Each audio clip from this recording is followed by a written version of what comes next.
Ultimate Martial Divine King, episode 80. Untuk melihat video selengkapnya, sahabat bisa kunjungi playlist yang telah Sabta Novel sediakan. Yuk mari, kita berimajinasi bersama dan masuk ke alur ceritanya.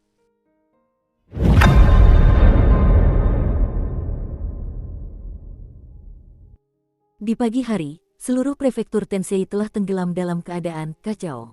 Hampir kemanapun orang pergi, orang bisa mendengar tentang kompetisi Star Elite tadi malam. Di tengah diskusi semua orang, Chu Hen mampu menjadi pusat perhatian kemanapun ia pergi. Kakak senior Chu Hen, ayo cepat pergi. Guru Song Cheng menyuruh kita pergi ke Paviliun Nebula untuk mendapatkan poin bintang baru kita, kata Li Huiye penuh semangat kepada Chu Hen. Dapat poin bintang baru, Chu Hen sedikit terkejut. Guru Song Cheng bilang semua siswa baru yang ikut kompetisi Star Elite kemarin bisa dapat poin bintang. Kudengar poinnya kali ini sangat tinggi. Seberapa tinggi? Tanya Mu Feng dengan mata sipit. Setidaknya 1000 titik bintang. Oh, dan yang tertinggi? Mu Feng bertanya sambil melirik Chu Hen di sampingnya. Kamu akan tahu saat kamu sampai di sana. Paviliun Nebula. Ini adalah bangunan yang megah dan kuno. Batu bata kapur, koridor panjang, dan paviliun, sederhana namun tidak kekurangan kemegahan. Pada saat ini, di alun-alun di depan pintu masuk utama Nebula Paviliun, sudah ada antrean yang menyerupai naga panjang. Orang-orang yang berbaris adalah semua mahasiswa baru yang berpartisipasi dalam kompetisi Star Elite tadi malam. Ada juga banyak orang berkumpul di sekitar alun-alun. Wajah sebagian besar orang dipenuhi dengan kekesalan. Aku sangat menyesal. Kalau aku tahu lebih awal, aku pasti sudah pergi ke paviliun kedatangan raja kemarin. Siapa yang harus disalahkan? Siapa yang menyuruhmu untuk tidak pergi? Kakak senior Li Huiye memohon padamu kemarin, tapi kau bahkan tidak menatapnya dengan baik. Sekarang kau tahu bagaimana caranya menyesalinya. Apa hakmu berkata begitu? Bukankah kamu sendiri yang pergi? Aku awalnya ingin pergi, tapi tidak ada satupun dari kalian yang pergi, jadi aku. Jangan beri aku itu. Kau cuma orang yang suka mengadu domba. Para siswa baru yang pergi ke paviliun kedatangan Sovereign kemarin bahkan tidak mencapai 1/10 dari jumlah total siswa baru yang direkrut oleh Prefektur Tensei tahun ini. Di mata semua orang, pendatang baru dari Prefektur Tensei yang ikut serta dalam kompetisi jenius bintang sama saja dengan dipermalukan, dan itu murni bahan olok-olokan bagi yang lain. Namun, tidak seorang pun menduga bahwa Chu Hen akan mampu merebut tempat pertama di antara para pendatang baru.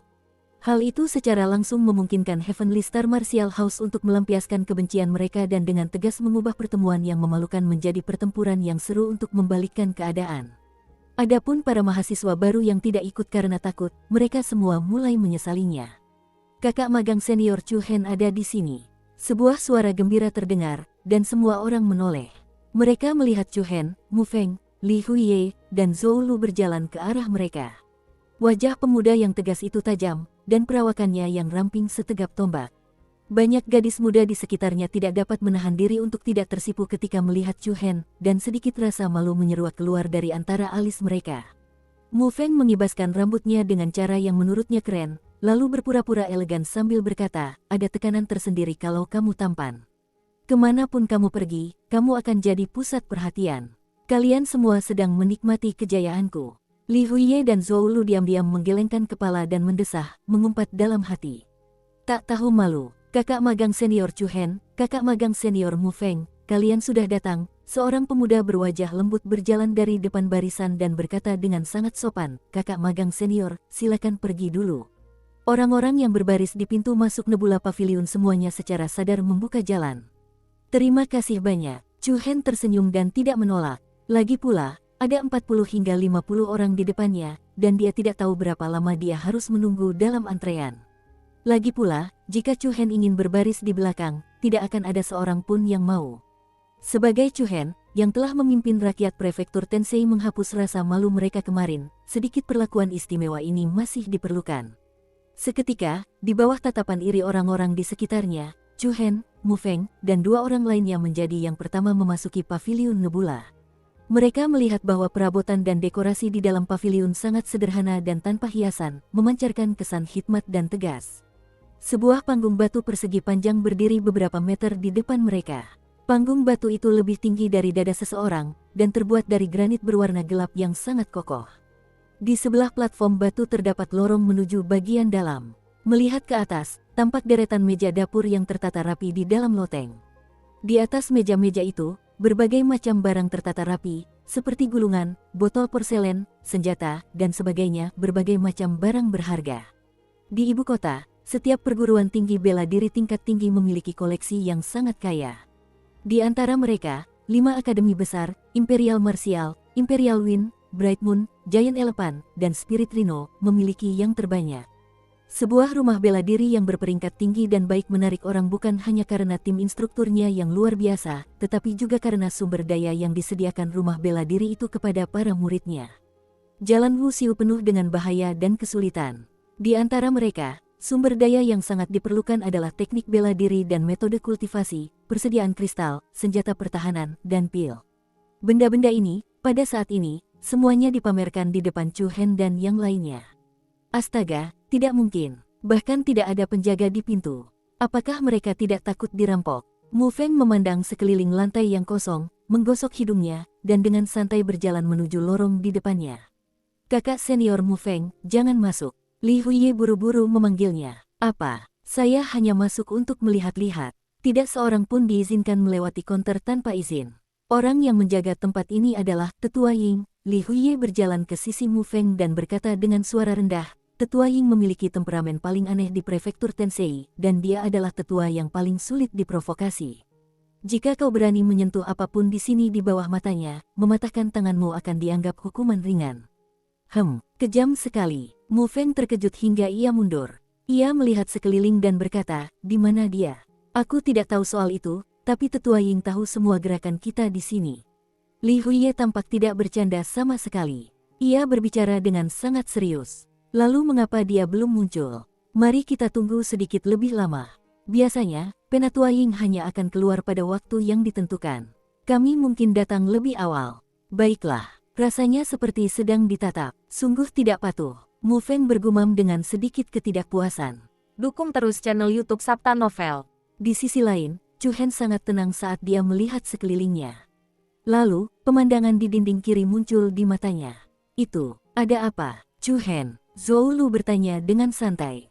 Beberapa dari mereka mengikuti pandangannya dan melihat 30 plakat giok tergantung di dinding kiri. Setiap plakat giok berukuran sekitar setengah telapak tangan. Bagian atas plakat giok diberi label angka, 1 hingga 30. Setiap prasasti giok memiliki nama yang berbeda terukir di atasnya. Oh, itu adalah 30 teratas di peringkat bintang, kata Li Huiye. 30 teratas. Chu Hen sedikit terkejut. Dengan rasa ingin tahu, ia melangkah maju. Apakah mereka 30 yang terkuat? Mu Feng bertanya dengan rasa ingin tahu. Kamu bisa memikirkannya seperti itu. Perhatian Chu Hen pertama-tama tertuju pada prasasti giok pertama. 2 kata tajam terukir dengan kekuatan kuas yang cepat dan dahsyat. Ji Xian. Kakak senior Ji Xian adalah orang nomor 1 di prefektur Tensei. Dia juga murid langsung paling berbakat di bawah guru Silan. Namun, kakak senior Ji Xian telah berlatih di luar selama setahun terakhir, dan dia belum kembali. Bibir merah Zhou Lu terbuka sedikit saat dia menjelaskan. Dapat dilihat bahwa dia memiliki pemahaman yang baik tentang situasi di prefektur Tensei. Lagi pula, kudengar poin bintang kakak senior Ji Xian sudah melampaui 100.000. Dia tetap menduduki peringkat pertama bahkan dalam sejarah prefektur Tensei, tambah Li Huiye. Lebih dari 100.000 poin bintang. Chu Hen tak kuasa menahan diri untuk menunjukkan ekspresi terkejut. Ini sungguh mengerikan. Selain merasa terkejut, Chu Hen diam-diam terkejut. Guru Silan memang pantas mendapatkan reputasinya. Dia benar-benar mampu mengajar murid berbakat seperti itu di usia semuda itu. Beberapa dari mereka kemudian melihat plakat giok kedua. Shao Yan. Kakak senior Shao Yan adalah murid langsung guru Song Cheng, dan dia adalah sosok yang sangat tangguh. Seharusnya, poin bintangnya akan melampaui 100.000, dan dia harus mendapatkan pengalaman dan berkultivasi juga, jelas Li Huiye. Alis Zhou Lu yang indah terangkat ringan, lalu ia menambahkan, kakak senior Shao Yan memang orang yang kejam. Saya ingat saat kompetisi bela diri akademi tahun lalu, kakak senior Shao Yan berhadapan dengan Tong Fei yang kejam dari Akademi Bela Diri Kekaisaran, dan kakak senior Shao Yan mempertaruhkan luka beratnya untuk dengan paksa memotong salah satu lengan Tong Fei. Kemudian, dia bahkan menyeret tubuhnya yang terluka parah untuk melawan pedang bunga plum dari rumah bela diri konsonan, Shen Yunxi, tetapi karena lukanya terlalu berat, dia tetap kalah dari Shen Yunxi pada akhirnya. Pedang bunga plum, Shen Yunxi. Chu Hen sedikit tertegun saat mendengar kata-kata ini. Sen Yunxi, 3 kata ini agak familiar, dan dia tampak seperti pernah mendengarnya di suatu tempat. Dalam waktu singkat, Chu Hen teringat bahwa di antara 3 murid rumah bela diri konsonan yang mengejarnya di pegunungan tanpa tulang, gadis muda bernama Xin Wen pernah berkata bahwa Sen Yunxi adalah kakak laki-lakinya, dan dia bahkan berkata bahwa jika Chu Hen berani menyentuhnya, Sen Yunxi pasti tidak akan melepaskannya. Sepertinya dia memang sosok yang cukup merepotkan. Chu Hen merenung dalam hati. Sepertinya aku tanpa disadari telah menciptakan potensi masalah lain. Namun Chu Hen tidak terlalu khawatir. Ibu kota kekaisaran begitu besar, dan terdapat puluhan perguruan dan akademi bela diri tingkat tinggi. Jika mereka tidak mengenalnya, apakah mereka masih bisa menemukannya? Belum lagi Chu Hen tidak membunuh mereka dalam situasi seperti itu, dan dapat dikatakan itu membalas kejahatan dengan kebaikan. Orang yang berakal sehat manapun tidak akan dengan keras kepala menggigit Chu Hen. Jadi tidak ada yang perlu dikhawatirkan dalam masalah ini. Tentu saja, Chu Hen bukanlah orang yang takut pada masalah. Bai Yuyue peringkat ketiga. Suara penuh keheranan keluar dari mulut Mu Feng. Matanya terbuka lebar, dan ada cahaya redup di matanya. Kelopak mata Chu Hen terangkat, dan dia melihat token giok di belakang Xiaoyan. 3 kata, Bai Yuyue, terukir di permukaan token.